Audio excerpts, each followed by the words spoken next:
Hello everyone, welcome back to my YouTube channel. এই ভিডিওটা যখন আমি করে রেখেছিলাম তো তখন সামনেই ছিল সরস্বতী পুজো, আর আমার কয়েকটা জিনিসের খুব দরকার ছিল, তো সেই জন্য চলে গিয়েছিলাম এক্সপ্রেস বাজার। মেনলি গিয়েছিলাম একটা বেডশিট কিনতে। তো ওখানে সিঙ্গেল বেডের কালেকশন, মানে সিঙ্গেল বেডের জন্য বেডশিটের কালেকশন হিউজ পরিমাণ ছিল, কিন্তু ডাবল বেডের জন্য ছিল, সেগুলো আমার পছন্দ হচ্ছিল না বা আউট অফ বাজেট হয়ে যাচ্ছিল। তো ওখান থেকে কি করব, অগত্যা একটা বেডশিট কিনে নিই।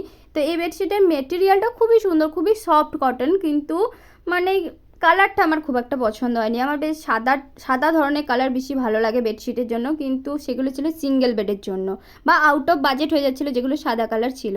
তো তারপর গিয়েছিলাম আমরা একটু এম বাজার। এখানে আমি কিছু কিনিনি, আমার বান্ধবী বেসিন পরিষ্কার করার জন্য এই জিনিসগুলো কিনলো। তারপর বিলিং কাউন্টারে গিয়ে বিল করে নিয়ে আমরা বাড়ি চলে আসি। মাঝে আর কোনো ভিডিও করিনি, কারণ অলরেডি আমার গ্যালারি ভর্তি হয়ে গেছে। কারণ তার আগে আমার একটা বান্ধবীর বিয়ে গেছে, তো তার ভিডিও, তারপরে তার জন্য গিফট কিনেছিলাম সেই ভিডিও, তো তারপর আর কোনো ভিডিও করিনি। তারপর বাড়ি এসে বেডশিট আর পিলো কভারটা চেঞ্জ করে নিই।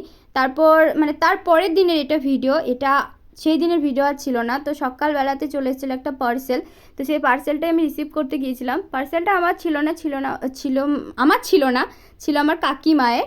তো কাকিমা আমার ফোন থেকে একটা লেহেঙ্গা অর্ডার দিয়েছিল, তো সেটাই চলে এসেছিলো। কালার মেটেরিয়াল খুবই সুন্দর, মানে লো বাজেটে, মানে মিশো মানে লো বাজেট সবাই জানো।